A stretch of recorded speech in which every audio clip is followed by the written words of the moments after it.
Ayan na, magandang araw po sa ating lahat mga idol at mga kababayan. Patuloy po nating pag-uusapan ito pong patungkol sa barangay at sangguniang kabataan eleksyon. So patuloy po na pinagdiriinan ni Atty. Romulo Macalintal na yung RA 12232 na ginawa ng atin pong mga mambabatas ay may halong panlilinlang. Niloloko di umano tayo, niloloko di umano tayo ng atin pong mga mambabatas sapagkat bagamat fixing the term yung nilagay nila doon sa title ng batas na kanila hong ginawa, pero yung katunayan ay pinupuspon po talaga ito hong December 1, 2025. So ngayon ay pakinggan po natin yung mga pahayag ni Atty. Romulo Macalintal. Ito po.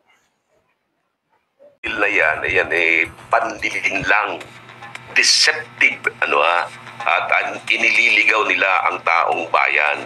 Alam mo, inamin na rin ni Congressman Panaligan ang karapatan nila mag-fix ng term. Sinasabi ni Congressman Panaligan, iniwasan nila yung postponement at extension. With due respect to Congressman Panaligan, parang hindi niya nabasa yung ginawa nilang bill. Bagamat ang title ay fixing the term, maliwanag doon sa bill na yun, pinopospone nila yung December 2025 election at ini-extend nila ang term of office ng kasalukuyang barangay officials. Bagamat hindi nila sinasabi doon may postponement, hindi nila sinasabi ano ang mangyayari sa December 2025. So maliwanag na nililinlang nila ang taong bayan sa nasabing bill. Kaya inamin na rin ni Congressman Panaligan na ang isang bill ay dapat na isa lamang bagay ang tinutumbok noong titulo. Ang titulo nila, to fix the term. Pero ang nilalaman ay extend the term of office of the incumbent barangay officials, postpone the December 2025 election, and hold over ng incumbent barangay officials. In other words, tayong mga taong bayan, inalisan na naman nila ng karapatan sa ating pagpili ng ating mga leaders sa ating mga barangays. At yan mismo ang iniiwasan doon sa desisyon ng Korte Suprema sa Macalintal versus Comelec. Kaya nga declared unconstitutional yung unang batas nila na nagpo-postpone ng halalan. Kasi sabi ng Supreme Court, hindi kayo pwedeng mag-postpone ng walang dahilan. Wala namang dahilan ito sinasabi. Kung sakali man na mag-fix sila ng term of office, dapat prospective application. Ang ibig sabihin, kung gusto nilang gawing 4 years or 6 years ang term of office, dapat tuloy ang eleksyon sa December 2025 at yung mahalal sa December 2025, yun ang magkakaroon ng 4 years o kaya 6 years. Yun ang sinasabi ng Korte Suprema na prospective application and not retroactive application. Ay dito mananatili yung mga incumbent barangay officials. So mali po yung ginagawa nilang batas na yan at labag yan sa ating saligang batas. Kaya si President Marcos ay dapat pag-aralang mabuti ito kasi yung unang-unang batas na ginawa niya ay yung postponement of barangay election ng 2022. Ang unang batas ng Pangulong Marcos declared unconstitutional.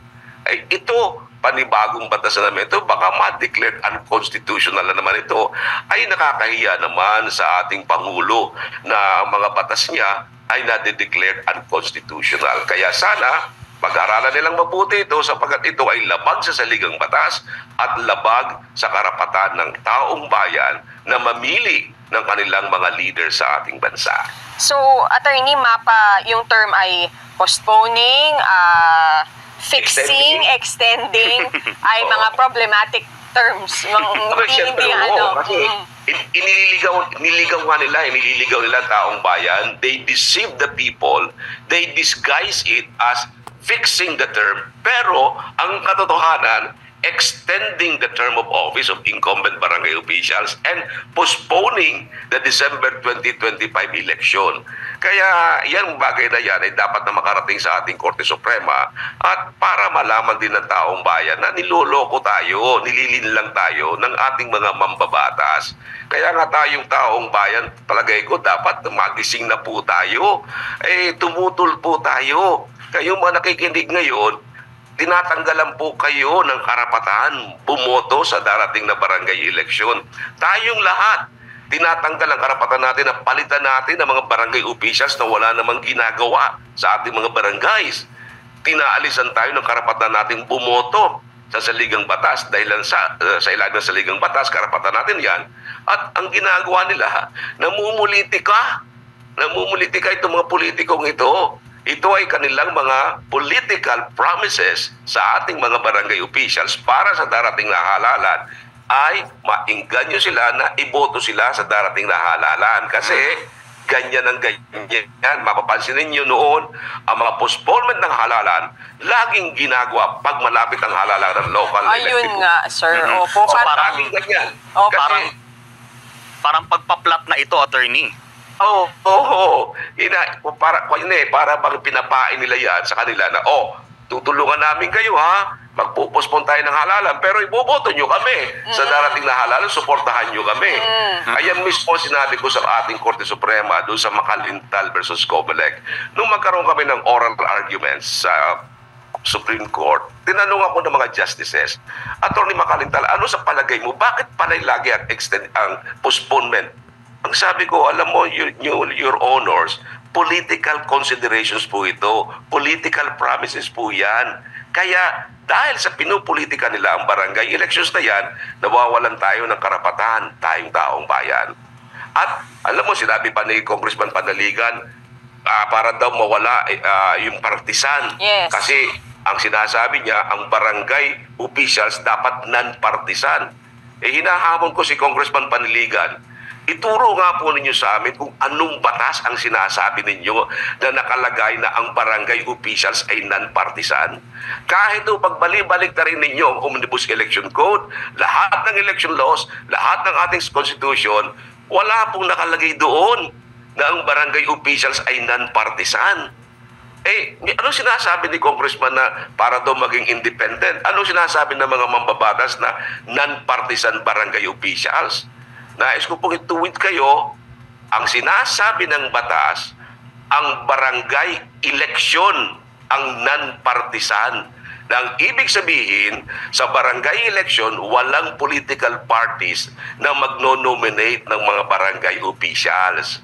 Yun ang sinasabi. Hindi non-partisan officials, kundi non-partisan barangay election. At yan, para malaman ng ating mga congressman at senador, defined yan sa Quintos versus Comelec na sinasabi na ang mga elected officials, katulad ng barangay, lagi silang partisan. Hindi sila pwedeng maging non-partisan kasi talagang namumulitika sila dahil by the nature of their position, they have to be partisan. Yan po, baka gustong mag-research sila, Quintos versus Comelec. Baka naliligaw po kayo. Wala pong sinasabing batas na non-partisan officials. Ang sinasabi, ulit ko, non-partisan barangay officials where there will be no political parties. Opo. Attorney, doon naman po sa argument na mapa-House or mapa-Senate bill, ang argument nila, para daw mas may time yung mga barangay officials na i-carry out yung kanilang plans sa kanilang constituency. I-guide nyo nga po kami doon sa argument na yun. Sabi ko, wala namang problemang mag-fix ng term, pero dapat prospective. Kung sa tingin nila kulang itong 3 years na ito, okay, gawin mong 6 years. Pero hindi mo pwedeng i-apply ngayong darating na December 2025 election. Dapat mag-a-apply yan after the December 2025 election sa mga incumbent na, sa mga susunod na halalan. Hindi yung kasalukuyang term ng office ay ipopostpone ninyo para lamang ma-extend ang term of office nila. Kung 6 years man yan, okay lang. Pero mababaw na dahilan yan para sa akin. Dahilan sa, bakit yung mga governors, mga mayors, Mayor. 3 years lang sila. Halos pareho lang naman ang ang qualification ng barangay officials at ng mga congressmen. Able to read and write. Of legal age, resident. Ano ba? So, hindi po dahilan yan.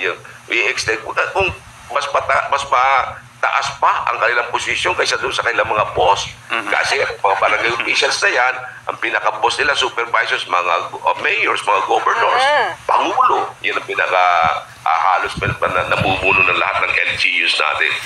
Pero kung gagawin mga 6 years, masyadong mahaba naman yan para sa mga barangay officials na yan. Kaya dapat pinag-aaralan nilang mabuti yan. At kung 4 years man yan o 6 years, tulad na sinabi ko, prospective application. Ituloy ang December 2025 election at ang mananalo dyan, sila ang dapat na magkaroon ng bagong termino kung aaprubahan nila ang batas na yan. Hindi pwedeng i-apply yan sa incumbent barangay officials. Prospective para hindi mapakinabangan ng mga tatakbo ngayon yung mga makikinabang na opisyal dito sa tama ka dun, extension. Victoria. Perspective. Para wala tayong sasabihin na pinupolitika sila ng mga officials na ito. Para sa susunod, para tayo rin ay makapamili tayo ng ating ihahalal. Kasi nung bumoto tayo ng 2023 election, ang ating kontrata sa mga incumbent barangay officials ay hanggang 2025 lamang kayo. Yun ang ating kontrata. Yun ang dahilan kung bakit natin sila inihalal. Wala doong ini-extend namin ang term of office ninyo. Kapag hindi natuloy ang election sa 2025, ang ibig sabihin, inalisan tayo ng ating karapatan na mamili ng ating mga barangay officials. Inalisan tayo ng ating mga karapatan na tanggalin ang mga barangay officials na hindi karapat-dapat sa kanilang mga barangays at panatilihin yung mga barangay officials na nararapat na manatili dyan.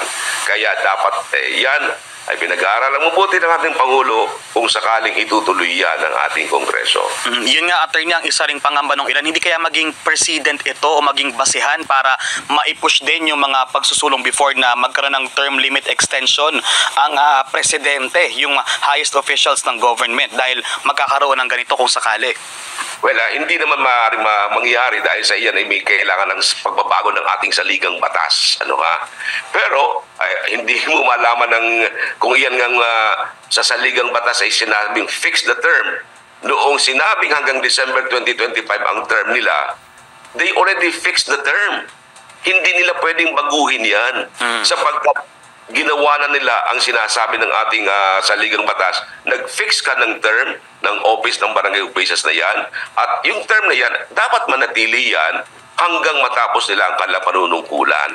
At kung sakaling mababago, dapat yung pagbabagong yun ay sa susunod na mahahalal na ating mga officials. Hindi pwedeng i-apply sa incumbent barangay officials.